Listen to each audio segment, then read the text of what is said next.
Cantonment MLA Lasya Nanditha దుర్మరణం చెందారు. ప్రస్తుతం ప్రమాదం జరిగిన స్థలం నుంచి మా ప్రతినిధి భాస్కర్ లైవ్ లో అందిస్తారు. భాస్కర్, అసలు ప్రమాదం ఎలా జరిగి ఉండొచ్చు అంటారు? మేడ్చల్ నుంచి ఇటు పటాన్చెరు వెళ్తున్నటువంటి ఓఆర్ఆర్ రింగ్ రోడ్ పైన మనం ఉన్నాం. ప్రస్తుతానికి నెక్స్ట్ ఎగ్జిట్ నెంబర్ 3 లో పటాన్చెరు దిగేటువంటి స్పాట్.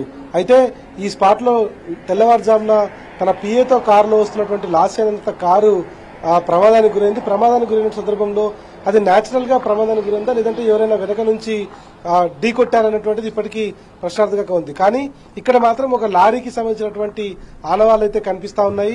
వస్తున్నటువంటి దారి ఏదైతే ఉందో ఆ దారి గుండా స్ట్రైట్ గా వస్తున్నటువంటి సందర్భంలో వెనక నుంచి బలంగా ఏదో వాహనం ఢీకొన్నటువంటి ఆనవాళ్ళు అయితే కనిపిస్తున్నాయి. దాంతో రైట్ వేలో అంటే ముందు నుంచి ఏదైతే డివైడర్ ఉందో డివైడర్ నుంచి 1, 2, 3, 4 రోడ్స్ ఉన్నాయి. ఈ 4 రోడ్స్ లో రెండో రోడ్ లో వస్తున్నటువంటి కారు సడన్ గా ఒక్కసారిగా 4వ రోడ్డుకు తిరిగిపోయినటువంటి పరిస్థితి ఉన్నాం. ఇదే దగ్గర దాదాపు 100 మీటర్ల వరకు ఏదో వెహికల్ బలంగా నెట్టితే ముందుకు వెళ్ళినటువంటి సందర్భం అయితే కనిపిస్తోంది. స్పాట్ లో మనం చూడొచ్చు ఇట్లాగే ముందుకు వెళ్లి అక్కడ రైలింగ్ ను ఢీకొట్టి కారు ప్రమాదానికి గురైనట్లుగా తెలుస్తోంది. ఇక్కడ కారుకు సంబంధించినటువంటి ప్రతి ఆనవాళ్లు కనిపిస్తున్నాయి.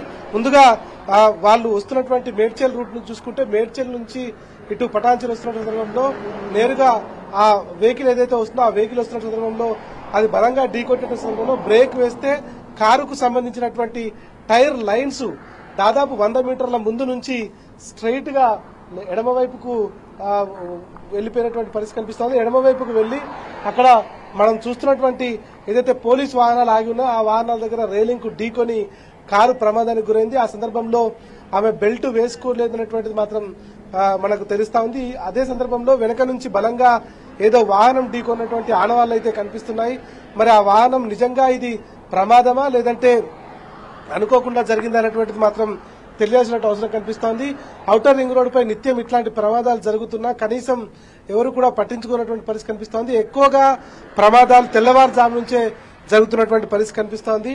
మనం ఇక్కడ ఉన్నటువంటి స్పాట్ లో మాత్రం cantonment MLA Lasya Nanditha incident లో మాత్రం చాలా స్పష్టంగా ఒకటి అర్థమవుతోంది. కారు వెళ్తున్నటువంటి సందర్భంలో సడన్ గా ఆ కారు డైరెక్షన్ చేంజ్ అయ్యి ముందు నుంచి మనం ముందుగా కారు ఓఆర్ఆర్ పైన వస్తున్నటువంటి రూట్ ఏదైతే ఉందో ఆ రూట్ సడన్ గా 2వ లైన్ నుంచి 3, 4 లైన్లకు దాటి ఏదైతే ఎగ్జిట్ కు రైలింగ్ కానుకున్నటువంటి రోడ్డు ఉందో ఆ రోడ్డుకు వచ్చి సడన్ గా రైలింగ్ ను ఢీకొన్నటువంటి పరిస్థితి కనిపిస్తోంది. ప్రస్తుతానికి ఈ ఇన్సిడెంట్ కి సంబంధించి పూర్తి వివరాలు అయితే విచారణలో బయటపడే అవకాశం కనిపిస్తోంది. ఆ ఇన్సిడెంట్ జరిగినటువంటి సమయంలో ఇక్కడ నుంచి వెళ్ళినటువంటి ఎగ్జిట్ దగ్గరకు వెళ్ళినటువంటి కెమెరాల ద్వారా లారీలు ఏవైతే వెళ్లుంటాయో వాటిని గమనిస్తే ఈ ప్రమాదానికి గల కారణాలపైన కూడా పూర్తి స్థాయిలో క్లారిటీ వచ్చే అవకాశం కనిపిస్తోంది. రైట్ భాస్కర్.